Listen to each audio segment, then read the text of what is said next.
पत्नी ने न जाने क्या किया था कि पति ने उसे एक के बाद एक कई थप्पड़ जड़ दिए। हमेशा हर सिचुएशन शांति से हैंडल करने वाली पत्नी भी इस बार इतनी अशांत हो उठी कि उसने अपनी चप्पल ही निकालकर पति की ओर दे फेंकी।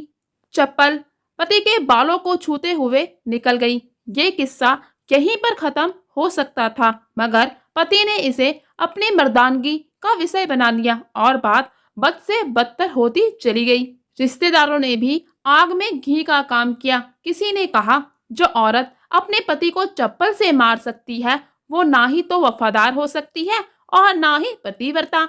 ऐसी औरत परिवार ही नहीं पूरे समाज पर कलंक की तरह है। बीवी के पक्ष वाले कहाँ पीछे रहने वाले थे। किसी ने कहा, 21वीं सदी में भी जो स्त्री के साथ मारपीट करते हैं उन्हें तो जेल भेज देना चाहिए। तो कोई कहता, जरूर उसको कोई और पसंद आ गई होगी, इसलिए अब अपनी पत्नी से मारपीट करने लगा है। बात कोर्ट तक पहुंच गई। दोनों पक्षों ने एक दूसरे के खिलाफ केस फाइल कर दिया। पति ने चरित्रहीन होने का तो पत्नी ने दहेज और शारीरिक उत्पीड़न का आरोप लगाया। 2 वर्षों से अधिक समय के लिए केस चला था। इन 2 वर्षों के दौरान दोनों पति पत्नी अलग अलग रहे थे। इन 2 वर्षों के दौरान दोनों पक्षों के समर्थकों की संख्या कम हो गई थी। पहले जहां दोनों पक्षों में समर्थकों का समूह होता था, अब गिने चुने लोग रह गए थे। पति और पत्नी दोनों की आर्थिक स्थिति भी इस समय के दौरान नीचे गिर चुकी थी। जिन्हें वो अपना शुभचिंतक समझ रहे थे, पैसों की बात आते ही उन्होंने भी अपना पलड़ा झाड़ लिया था। अगर कोई देने को राजी भी हुआ तो मोटे ब्याज की शर्त पर। आखिरकार वही हुआ जो सब चाहते थे, डाइवोर्स। हर कोई खुश था, दोनों पक्षों के रिश्तेदार, उनके माता पिता और दोनों के वकील। लेकिन 5 साल की सुखद शादी और एक सुंदर बेटी होने के बाद मिले इस डाइवोर्स से पत्नी मूक थी और पति शांत। शायद ये एक इत्तेफाक ही था कि इस खुशी को मनाने के लिए दोनों पक्ष के लोग एक ही चाय की टपरी पर बैठे आमने सामने। इत्तेफाक इसलिए क्योंकि ज्यादातर लोग जो एक दूसरे के विरोध पक्ष को सपोर्ट कर रहे थे वे एक दूसरे को अच्छे से जानते भी नहीं थे। पति पत्नी भी इन सभी से दूर एक दूसरे के सामने मेज पर बैठे।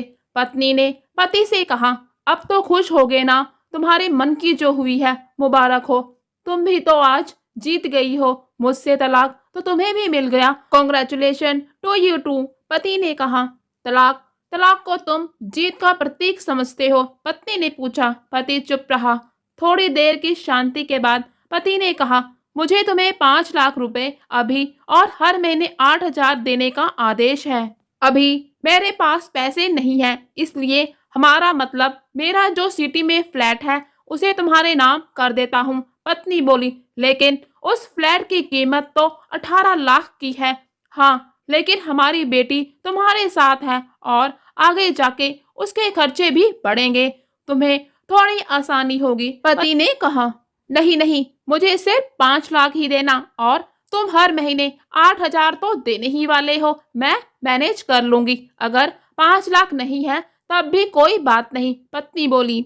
दोनों फिर से शांत हो गए। पति सोचने लगा, कितनी भोली और समझदार है ये औरत, जो कुछ समय पहले तक मेरी पत्नी थी और अब अनजान। ये वही है जो कम से कम खर्चे में घर चलाती और पैसे बचाकर मेरे जन्मदिन और बर्थडे पर हमेशा मेरे लिए नए कपड़े खरीद लाती। कभी बीमार भी हो जाती तो पैसे बचाने के लिए मुझे मालूम ना होने देती और घरेलू नुस्खों से अपना इलाज कर लेती। मगर घर में कोई और बीमार होता तो तुरंत डॉक्टर के पास लेकर जाती। मेरी ही मत्ती मारी गई थी। मैं ही अपनी झूठी मर्दानगी के चक्कर में इतनी बड़ी गलती कर बैठा। पत्नी के दिमाग में भी उथल पुथल चल रही थी। अभी भी वो वैसा का वैसा ही है। पहले भी खुद से ज्यादा हमारे बारे में सोचता था और अब भी वही कर रहा है। ये वही आदमी है जो मुझे एक्सीडेंट से बचाने के लिए खुद मोटरसाइकिल के आगे कूद पड़ा था और अपनी उंगली तुड़वा बैठा था। पता नहीं कौन सी मनहूस घड़ी में मैं झगड़ा कर बैठी। पति ने मौन तोड़ते हुए पूछा, अब तुम्हारी कमर का दर्द कैसा है? ज्यादा तकलीफ तो नहीं होती? पत्नी हल्का सा मुस्कुराई और बोली, अभी भी होता है, अब तो पेट में भी क्रम्स उठते हैं। वो तो होगा ही, तुम योगा या कसरत भी तो नहीं करती हो, अब किसी गायनोकोलॉजिस्ट को जरूर दिखा लेना, पति ने कहा। तुम बताओ, तुम्हारा अस्थमा कैसा है अब? क्या अब भी दौरे पड़ते हैं? पत्नी ने पूछा। हाँ, पड़ते हैं, पहले से ज्यादा, क्योंकि अक्सर इन्हें लेकर भूल गया जाता हूँ याद दिलाने के लिए, तुम जो नहीं हो अब, पति बोला। पत्नी के आंखों में आंसू आ गए। वो बोली, तुम्हें मेरे चरित्र पर सवाल नहीं उठाने चाहिए थे, तो ये परिस्थिति आती ही नहीं।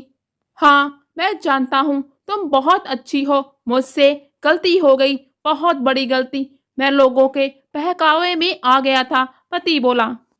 तुमने भी तो मुझ पर दहेज का इल्जाम लगाया था, वो बोला। गलत था, और इस बात का मुझे भी पछतावा हुआ, पत्नी ने कहा। पति कुछ कहना चाह रहा था, लेकिन हिचकिचा रहा था। पत्नी ने पूछा, कुछ कहना चाहते हो? वो बोला, क्या सब पहले जैसा नहीं हो सकता? क्या मतलब? पत्नी बोली, मतलब कि हम फिर से पहले की तरह पति पत्नी बनकर, सच्चे दोस्त बनकर नहीं रह सकते? पति बोला। पर ये डिवोर्स के पेपर दिखाते हुए पत्नी ने कहा। फाड़ देते हैं, पति ने अपने पास रखे डिवोर्स के पेपर फाड़ते हुए कहा। पत्नी ने भी अपने पास रखे पेपर फाड़ दिए। सभी हैरान थे, वकील, रिश्तेदार और माँ बाप। पति पत्नी दोनों एक दूसरे के हाथ में हाथ पकड़े अपने घर की तरफ चले गए। दोस्तों, ये कहानी उन पति पत्नी के लिए बड़ी सीख है जो छोटी छोटी बातों पर लड़ते हैं और इन झगड़ों को बड़ा बना के अलग होने का डिसीजन लेते हैं। प्यार और झगड़ा तो एक सिक्के के दो पहलुओं की तरह है, दोनों को स्वीकार करना ही होगा, तभी यह पवित्र रिश्ता उसके मंजिल तक पहुंच पाएगा। Thank you friends.